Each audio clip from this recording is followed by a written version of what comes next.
Thanks for joining me back here for our real life real estate case study. So, without further ado, I want to get into this really quickly. To summarize what we spoke about yesterday, we're in a very evolving market for both buyers and sellers. So, it's essential not to be rigid in your approach. As a seller, you have two options. Do you want to sell it? Or are you just trying the market to see how much you can get if you potentially sold it? Those are two different distinctions. If you're just trying to see how much your house can go for, the market will dictate. If you are a seller that actually needs to sell, you're going to want to be very strategic with your approach. On the buying side, resiliency is going to be a must.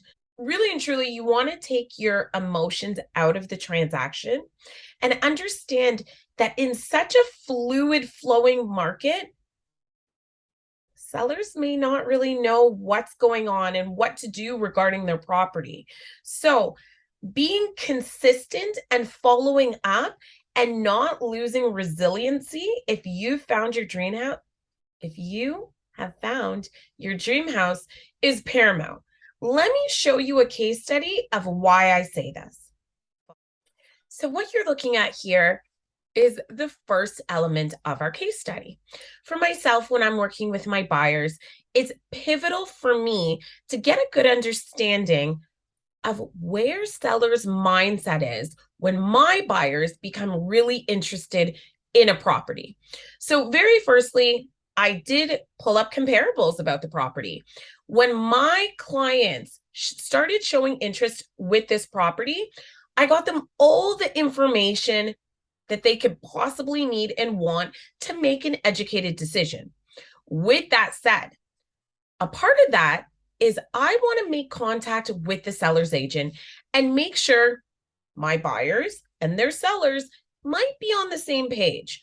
So I wrote a string of emails and I wanted to kind of bring you up to speed this way. So this is what happens on the back end for me when I'm doing business for my client.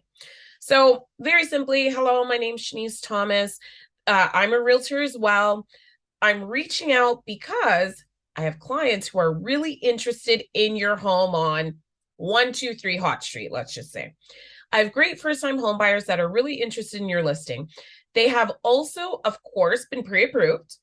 I did acknowledge that there's an offer date, so I wanted to touch base with you and see what your clients have in mind.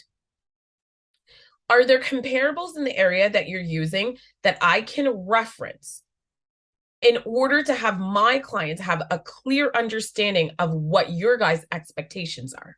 Said, thank you so much for your time. Looking forward to hearing back from you. So I did get a response soon after I sent my initial email. Unfortunately, she didn't really address anything that I inquired about. So I readdressed it. Do you have an idea of price point? Her response to me was, look at recent comparables. But I already had. So my email followed with this. I'm so sorry. Don't mean to be rude or waste anyone's time because I don't want to waste my buyer's time if the seller's mindset on price and the buyer's mindset on price do not match. So I said, so sorry. Don't want to be rude or waste anyone's time.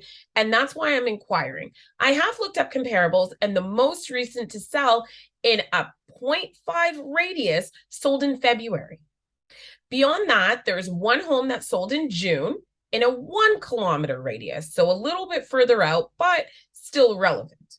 That's why I'm trying to gauge expectations, because there have been 3 interest rate hikes since the last sale. I'm trying to gauge my client, I'm trying to guide my client's expectations. Kindly note, I get the position you're in. I'm not trying to twist your arm. And if you don't know, you're welcome to say that. But I am trying to have them have an idea of what to expect. In my first email, I did state they're first-time home buyers. So with this being said, I understand I said, kindly note, I get your position, and I do get it. It's very easy in this position that they don't know what price point they're going for. The market is going to dictate. Interest is going to dictate. The amount of offers is going to dictate how much the house is worth. So, in these sort of situations, the best thing that you can do is just be honest. Be candid, be upfront, and be like, you know what? You're absolutely right. We've had several interest rate hikes. This is a great house. Anyone would want it. But realistically, we don't know what it's going to go for. And that would give me a better conversation to have with my clients. Now, what I did in the meantime, because I started getting a grasp that they might not know what it's going for or what their intentions are. So I followed up with my clients and I did a virtual market update for them. Let them know in this radius, this is how much things are selling for. This might be their expectation, but there is a date issue. The last property to sell like that happened to be back in February. So I can't realistically gauge their expectations. And so when she replied, her reply was, we're hoping and praying we get high numbers. That still doesn't help me help you get your clients what they're looking for and ultimately get my clients the house. So they did have an offer presentation date. They ended up getting 5 offers. Not bad. So they did actually get 5 offers, which is incredible, especially in this market, which at that time, they decided to reject all of them. Furthermore, they then decided to price adjust the property because they weren't actually getting the number that they were seeking. Now, if you didn't come into this very rigid with your approach, you could have had very fluent negotiation type discussions to be like, look, this is how much we're hoping for, or here's a ballpark. Come to the table and give us an offer and let's see what we can do with it. Because they didn't, all offers got rejected.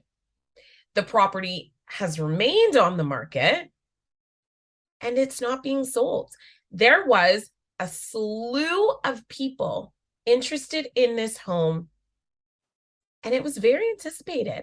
And you know what? The fact of the matter is, because it's still on the market, that shows that the sellers are very motivated to sell.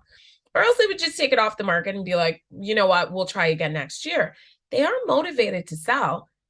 They just were misguided about what the property could possibly go for and what their expectations should be. And because of that, they're now in a position where their home's still on the market. There's a good chance that those sellers have actually already bought. And there was a lot of interest, a lot of potential buyers who were looking to call this home. So this is why I say for both buyers and sellers, don't be so rigid in your approach. With that being said, this property was shown when I was actually out of the country. So I had my amazing colleague do a showing with my clients, and I'm going to have that video following this. So take a look of how beautiful this house is and currently not getting much attention.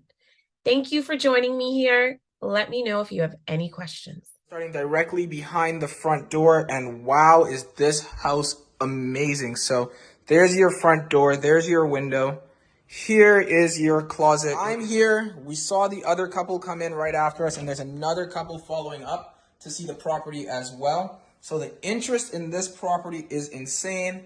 That was your powder room. Let's take a tour through your very, very, very open concept living room space. There's your kitchen. All stainless steel appliances.